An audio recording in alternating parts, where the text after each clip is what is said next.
আসসালামু আলাইকুম, বিসমিল্লাহির রহমানির রহিম। Homemade food delivery.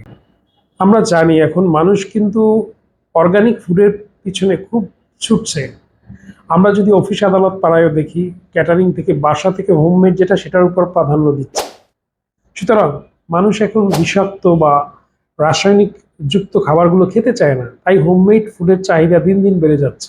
আপনারা জানেন ফুড পান্ডায় কাস্টমাইজ করে হোমমেড খাবারে কিন্তু অর্ডার দেওয়া যায়, আপনি প্রস্তুত করতে পারবেন এবং ক্লায়েন্টকেও আপনি দিতে পারবেন। এই ব্যবসায় কেমন?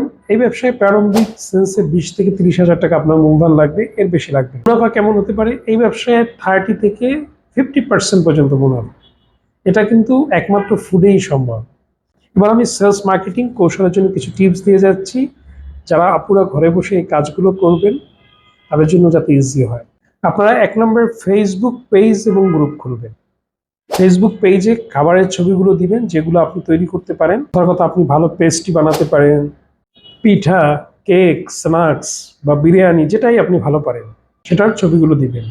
গ্রুপের মাধ্যমে কিন্তু মানুষ চিনে, বিভিন্ন যে ফুড ব্লগার যে গ্রুপগুলো আছে 1 মিলিয়ন 2 মিলিয়ন, সেই জায়গায় আপনি আপনার পোস্টগুলো দিবেন, তখন কিন্তু আপনি অর্গানিক অনেক অর্ডার পেয়ে যাবেন। বিভিন্ন উৎসবের সময় স্পেশাল আপনি অফার দিবেন। সে ফর এক্সাম্পল, যদি কেউ 3টা বিরিয়ানির প্যাকেট অর্ডার করে, তার জন্য 1 লিটার ব্রানি ফ্রি, যেটা রিলেটেড ওই খাবারের সাথে, বা এটা 1 লিটার কোক ফ্রি। এগুলো মানুষকে অ্যাট্রাক্ট করে টু বাই মোর। এরপর মনে করেন কোনো ক্লায়েন্ট খেয়ে খুশি হয়েছে বা কোনো কাস্টমার খেয়ে খুশি হয়েছে, সে ফেসবুকে রিভিউ দিয়েছে। এই রিভিউগুলো বেশি বেশি আপনার পেজে শেয়ার করবেন, তখন কিন্তু ক্লায়েন্ট আরও বেশি বেশি অর্ডার দিবে। তারপর আপনি যে এরিয়ায়, কথার কথা আপনি উত্তরাতে কাজ করছেন বা মিরপুরে কাজ করছেন, ওই এরিয়ায় আপনি টার্গেট করে কিছু ফেসবুক বুস্টিং করতে পারেন, অথবা কিছু লিফলেট বিতরণ করতে পারেন।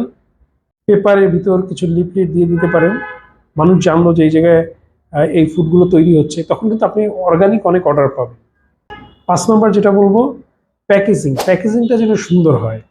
আপনি মনে করেন একটা বিরিয়ানি অর্ডার দিয়েছে, আপনি নর্মাল একটা প্লাস্টিকের প্যাকেটে দিয়েছেন, তার চেয়ে যদি একটা ফয়েল প্যাকে হয় এবং সেই জায়গায় যদি আপনার ব্র্যান্ডের নামটা থাকে উপরে কাগজে এবং সুন্দর একটা পলি ভালো প্যাকে দিয়ে দেন, তাহলে কিন্তু মানুষের আস্থা বাড়বে এবং আপনার কাছে রিপিটেড অর্ডার দেবে প্যাকেজিংয়ের কারণে। আরেকটা মজার তথ্য দিচ্ছি, 2022 সালে বাংলাদেশে ফুড ডেলিভারি 750 কোটি টাকা ছাড়িয়েছে। চিন্তা করেন কি বিশাল মার্কেট আপুরা। সুতরাং আপুরা ঘরে বসে পর্দা করতে পারবেন, জাহান্নাম থেকে মুক্ত হতে পারবেন, প্লাস প্রফিট করে মুনাফা গ্রো করে আপনি নিজে স্বাবলম্বী হতে পারবেন। সুতরাং আপুরা চাইলে এই ব্যবসাটা করতে পারেন।